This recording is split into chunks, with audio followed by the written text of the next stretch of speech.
Shri Kanakadurga జ్యోతిషాలయం phone ద్వారా జ్యోతిష్యం చెప్పబడును.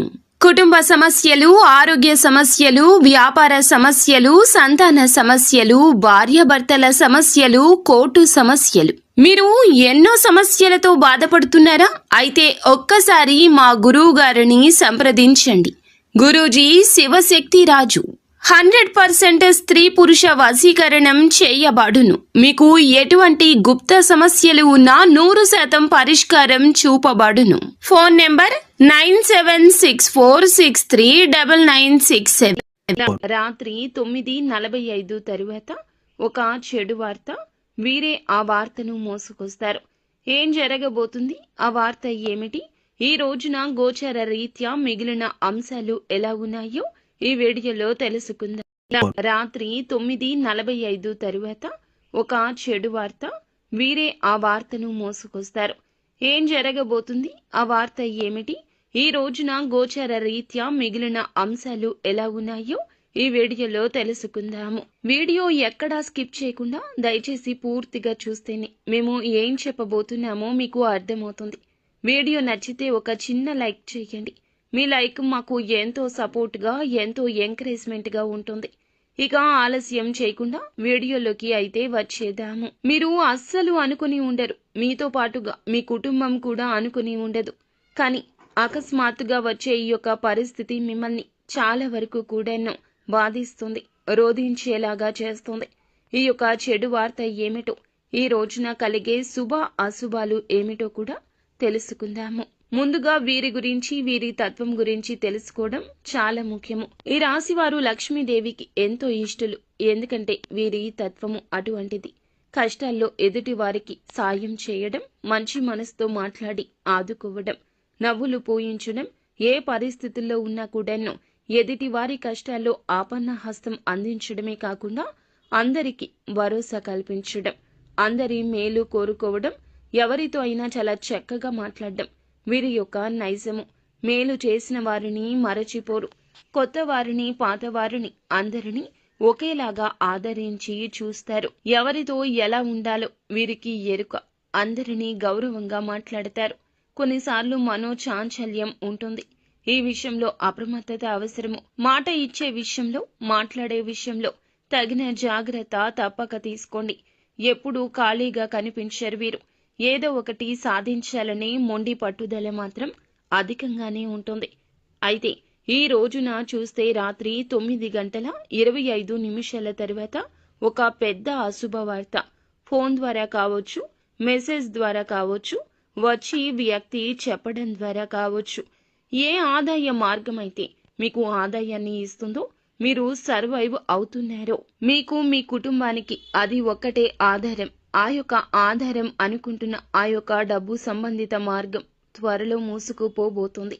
దానికి సంబంధించిన ఒక నష్టపూరిత వార్తను అయితే ఈ రోజు వినబోతున్నారు. మీ మనసు అంతా గందరగోళంగా మారడానికి ప్రధాన కారణము మిమ్మల్ని భయకంపితులను చేస్తోంది. వారు మాట్లాడుతూ మీకు ఏదో కష్టం జరిగింది అన్నట్లుగా సానుభూతి అయితే తెలియచేస్తారు. కానీ వారి యొక్క మనసులో కూడా ఇదే ఉంటుంది. ప్రతి మనిషి వారు బాగుపడ్డం కన్నా ఎదుటి వారు పాడు అవ్వాలని కోరుకుంటారు. ఇప్పటి పాడు సమాజం ఇలాగే ఉన్నది. ఇది సర్వ మానవుల నైజం. ఎలా ఉంటుందంటే, మనం బాగుపడకపోయినా పర్వాలేదు, ఎదుటి వారు బాగుపడకూడదు, ఉన్నత స్థితికి రాకూడదు అని అనుకుంటుంటారు. ముందుగా ఈ రాశి జాతకులు కూడా అందులకి నరదృష్టి ప్రభావంతో బాధపడుతున్నారు. అందరినీ గుడ్డిగా నమ్ముతారు. అన్ని విషయాలు చెప్తారు. ఏది చెప్పాలి, ఏది చెప్పకూడదు ఇత్యాది విషయాలు తెలియకే ఈ పరిస్థితులకు మూల కారణమవుతుంది. మీ స్నేహితులు, బంధువులు, మీ యొక్క కుటుంబీకులు, వ్యాపార సంబంధిత భాగస్వామ్యులు లేదా సహోద్యోగులు మీ యొక్క కష్టానికి ప్రతిఫలితం కలగకుండా ఉన్నందులకు గాను ఎంతగానో సంతోషిస్తారు. బయటకి దుఃఖిస్తారు, రోధిస్తారు, నమ్మొద్దు, నటిస్తారు. ఆ యొక్క వార్తను ఇలాగే చెప్తారు. ఈ యొక్క వార్త మీ యొక్క గుండెల్ని పిండేసే వార్త. కానీ బరువు మీది, భారం మీది. కానీ ఎదుటి వారికి అదంతా ఉండదు కదండి. తేలికగా మాయని మచ్చలాగా తీసుకుంటారు. ఎప్పుడైనా మన కష్టం మనకు మాత్రమే తెలుస్తుంది, ఎదుటి వారికి అది తెలియదు. అస్సలు తెలియకపోగా పరుష పదజాలాన్ని ఉపయోగించి చులకన చేసి మాట్లాడుతూ మిమ్మల్ని ఇంకా దెప్పి పొడవచ్చు. కానీ మీరు మాత్రం నిరాశ చెందకూడదు. పరిస్థితి అనుకూలంగా లేదు అంతే. కావున ఇలా జరిగింది. కానీ భగవంతుడు మీ వైపే ఉన్నాడంటూ నమ్మండి. ఆశ్చర్య కార్యాలు తప్పక భగవంతుడు చేస్తాడు. భగవంతునికి అసాధ్యమైంది ఏదీనూ లేదు కదా. ఈ రోజున కష్టం జరిగింది అంటే ఇది ఒక పరీక్షగా భావిస్తూ మీ యొక్క తప్పులు తెలుసుకుని ముందుకు వెళ్లే ప్రయత్నం చేయాలంటూ నెమరు వేసుకోండి. పదే పదే చెప్పుకోండి. తెలియక చేసిన తప్పిదం మూలంగా ఇటువంటి శిక్ష మీకు పడిందని పశ్చాత్తాపపడండి. అంతేకాని నిరాశ నిస్పృహలతో ఇక నా జీవితం ఇక్కడే ఆగిపోయింది అనుకుంటే జీవితంలో ముందుకి ఎలా సాగగలరు? భవిష్యత్తు గురించి ఆలోచించకుండా గతంలో జరిగిన తప్పిదాల గురించి ఆలోచిస్తే భవిష్యత్తులో ఏమీ సాధించలేరు కదా. ఈ విషయాన్ని కుటుంబ సభ్యులు చెప్తున్నా అర్థం చేసుకోకపోతే ఎలా? ఒకసారి ఆగండి, ఆలోచించండి. అది మీ బాధే కాదు, కుటుంబ సభ్యుల బాధ కూడా, జీవిత భాగస్వామి బాధ కూడాను. మీ యొక్క బాధ చూసి వారు విలవిల్లాడిపోతారు. ఈ విషయాన్ని మీరు గ్రహించలేకపోతున్నారు. ఎప్పుడూ కూడా మన మనసు చెప్పింది మనం వినకూడదు. మన మనసు ఏదైనా చెప్తుంది. కన్ను వెళ్లిన చోటికి కాలు వెళ్ళకూడదని పెద్దవారు ఎప్పుడూ చెప్తూనే ఉంటారు. కానీ మీరు ఏం చేస్తారంటే అందరినీ గుడ్డిగా నమ్మేసి ఎవరు ఏది చెప్పినా మీ మంచికే అనుకుంటే ఎట్లా చెప్పండి? వారు చూపించే మాయలో పడిపోవడం మన తప్పిదమే. కావున ఇకనైనా ఆ మాయలో పడకుండా మీరు అప్రమత్తంగా ఉండండి. ఎప్పుడైనా మనం మేలు కోరుకునేది మన కుటుంబీకులు మాత్రమే. జీవిత భాగస్వామి, కన్న తల్లిదండ్రులు, సంతానం మాత్రమే మన యొక్క కష్టానికి విలువనిస్తారు. మిగతా ఎవరైనా కష్టానికి ప్రతిఫలితం రాకూడదంటూ లోలోపల ప్రార్థిస్తూ ఉండేవారు ఎంతో మంది ఉన్నారు. ఎదుటి వారి మనసులో మాట వినేటటువంటి అవకాశం భగవంతుడు ఇస్తే ప్రతి ఒక్కరి మనసులో ఇదే ఉంటుందని వల్లగుద్ది మరీ చెప్పొచ్చు. అయితే మీకు ఉన్న కీలక ఆదాయ మార్గం అది. వ్యాపారం కావచ్చు, ఉద్యోగం కావచ్చు, ఆదాయ మార్గం కావచ్చు, త్వరలో మూసుకుపోబోతుంది అంటూ వారి యొక్క ఊహాజనిత వార్తలతో ఈ రోజున ఇబ్బంది పెడతారు, బాధ పెడతారు. మీరు మాత్రం అశ్రద్ధ వహించొద్దు. పని విషయంలో ఎప్పటి పని అప్పుడు చెయ్యండి. ఇక జాగ్రత్తలు తీసుకోండి. కుల వృత్తులు చేస్తున్న వారు అయినా, ఎటువంటి వ్యాపారాలు చేస్తున్న వారు అయినా, ఉద్యోగాలు చేస్తున్న వారు అయినా సరే ఈ రోజు ఈ జాగ్రత్త తప్పనిసరిగా తీసుకోండి. మాట్లాడే విషయంలో, మీ యొక్క చేతల విషయంలో, తీసుకునే నూతన నిర్ణయాల విషయంలో చాలా జాగ్రత్త.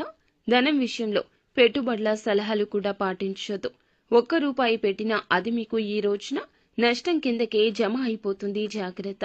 ఈ రోజు లక్ష్మీదేవి అనుకూలత అస్సలు లేదు. డబ్బుల విషయంలో ఎవరు ఎంత రెచ్చగొట్టినా ₹1 కూడా ఎవరికి ఇవ్వద్దు, ఎవరి వద్ద తీసుకోవద్దు. అప్రమత్తంగా ఉండండి. ప్రతి ఒక్క రూపాయి ఏదో ఒక విధంగా ఆగిపోవడం, మొండి బకాయి వసూలు కాకపోవడం, వస్తున్న ఆదాయం అనుకున్న చివరి క్షణంలో ఆగిపోవడం, రావాల్సిన ధనాన్ని ఎవరైనా సరే రాకుండా మిమ్మల్ని అడ్డుకోవడం ఇలా సంభవించవచ్చు. ఈ యొక్క వార్తను విని మీరు కోపంతో ఊగిపోతారు. చాలా వరకు మానసిక అశాంతికి గురి అవుతారు. ఇటువంటి వార్త ఏ రోజున ఏ రంగంలో ఉన్నా ఈ రాశి జాతకులకు అందరికీ కూడా వర్తిస్తుంది అని కాదండి, కొంతమందికి మాత్రమే ఈ విధంగా అననుకూలత కనిపిస్తుంది.